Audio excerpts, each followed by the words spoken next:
si on fait l'acquisition, si on a des enfants, on se pose souvent la question, quel est le montant de la police d'assurance vie qu'on devrait prendre? Oui. Comment ça fonctionne tout ça, là? Ben, en fait, l'assurance vie, comme toute forme d'assurance, est là pour nous assurer si un risque survient. Donc, ce qu'il faut regarder, c'est quelles vont être les conséquences financières et pour qui s'il y a un décès qui survient. Oui. Donc, c'est sûr qu'il y a des conséquences financières très négatives au décès quand on a des personnes à charge, quand on a des dettes, un coût de vie à maintenir. Donc, Oui, dans un contexte d'une famille où il y a 2 parents, 2 enfants, par exemple, Donc, il faut les protéger. il faut protéger, entre conjoints, il faut se protéger mutuellement et protéger le niveau de vie de la famille en cas de décès d'un des conjoints.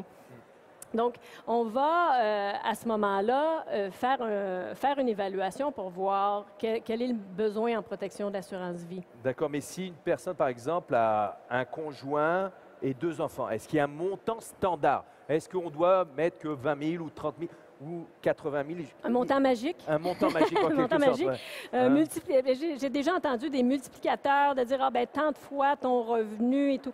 En fait, c'est pas aussi simple que ça. Il y a un processus à suivre pour bien déterminer le besoin en assurance vie. Et dans un premier temps, ce qu'il faut faire, c'est pas mon micro qui... non, j'entends un bruit, c'est bon. Non, ça doit être c'est un moteur derrière. Hein? Oui, oui. Donc, dans un premier temps, ce qu'on fait, c'est d'évaluer le coût de vie de la famille, de combien on a besoin après impôt pour payer toutes les dépenses pour une famille pour un an, donc pour la famille. Et ensuite, ce qu'on va considérer, c'est quelles sont les dépenses dans ce coût de vie-là qui vont cesser avec le décès du parent décédé. Donc, si, par exemple, une voiture qui est utilisée exclusivement par ce parent-là, bon, on n'aura pas besoin de maintenir cette voiture-là, les vêtements, les lunchs du midi. Donc, on va ressortir du coût de vie les dépenses qui quittent avec le conjoint qui décède. Petite question, Oui. Je l'incorpore comme ça vite fait. L'assurance vie, c'est mieux de la prendre plus jeune ou plus tard? Parce que j'ai l'impression que si on la prend trop tard, le prix des C'est mieux assurances, de la c'est prendre plus quand on a cher. un besoin. Ah, quand on a un besoin. Parce que On n'a pas un besoin tout le temps? on n'a pas, pas nécessairement, Ah, non. OK. Quand on n'a pas de personne à charge, moi, je rencontre des gens, des célibataires Ah oui. qui n'ont pas de dette. Donc, pas, OK. des fois, tu te dis, ah, ben, Faut avoir une famille j'ai et une des maison, je ne voudrais pas, même si je laisse ma maison à mes parents qui aient de troubles, et je voudrais qu'elle soit payée. Donc, c'est un objectif successoral, là. OK. Mais il n'y a pas de besoin à protéger qui que ce soit. Donc, c'est plus, on devrait y aller plus en fonction du besoin. Mais on l'entend souvent dire, ah, prends de l'assurance pendant que tu es jeune parce que tu ne sais pas quand on aura besoin, peut-être que tu seras plus assurable. Ah. Il y a peut-être un petit bémol là, à apporter. On y va normalement en fonction du besoin d'assurance En vie. fonction, si on a des enfants, surtout, ça, c'est bon. Ah de ben, penser. normalement, aussitôt qu'on a mariés, des personnes à charge qui risquent de vivre des conséquences négatives de notre décès, on devrait s'assurer d'avoir une bonne protection. Et entre conjoints, on devrait faire les calculs. Et les calculs qu'on va voir ensemble, on les fait pour un conjoint et on les fait pour l'autre aussi. Le besoin d'assurance vie n'est pas le même sur la tête d'un des 2 conjoints et on y va en fonction du revenu parce que si par exemple, le conjoint qui décède avait peu ou pas de revenus, donc contribuait peu au paiement du coût de la vie ou à l'assumation du coût de la vie de la famille, son décès va peut-être nécessiter, le risque de décès va nécessiter une moins grande couverture d'assurance. Mais la personne qui contribue à 90 au coût de la vie de la famille va avoir besoin d'un plus gros montant d'assurance. Donc, on fait vraiment un calcul pour chacun des conjoints. Est-ce que tu peux donner un exemple concret Ouais, avec des chiffres? Parce ça que va là, tout le temps mieux moi, avec des chiffres. On va essayer d'avoir des chiffres faciles pour que Ben ce oui, soit parce facile que là- pour tout le monde de suivre. Donc, si on prend, par exemple, 2 conjoints qui ont le même âge, OK. donc 45 ans, qui ont 2 enfants et qui ont un coût de vie de 70 000. OK.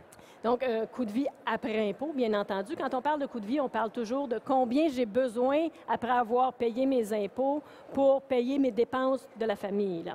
Donc, on a 70 000 par année et on peut, à ce moment-là, évaluer que le parent ou le risque de parent en termes de décès va entraîner également un certain nombre de dépenses qui vont partir. Donc, on présume que sur le 70 000, il y a un 20 Je vous dirais que statistiquement parlant, il y a souvent 20 des dépenses du coût de la vie qui sont rattachées à un des 2 parents.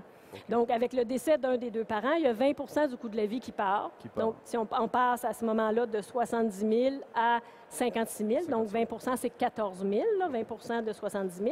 Donc, notre coût de vie pour le parent survivant avec les enfants devrait être de 56 000 à ce moment-là. Donc, ce qu'on va venir faire par la suite, c'est pour voir quel est le montant qu'on doit assurer, c'est qu'on doit venir soustraire de ça le revenu net après impôt du parent survivant. Donc, 56 000, c'est ça, non? Donc, on a un coût de vie qui demeure de 56 000 et si on présume que le parent qui survit génère un revenu après impôt de 30 000, on va vers 56 000 moins le 30 000 qu'il est capable d'assumer. Il reste 26 000 à couvrir.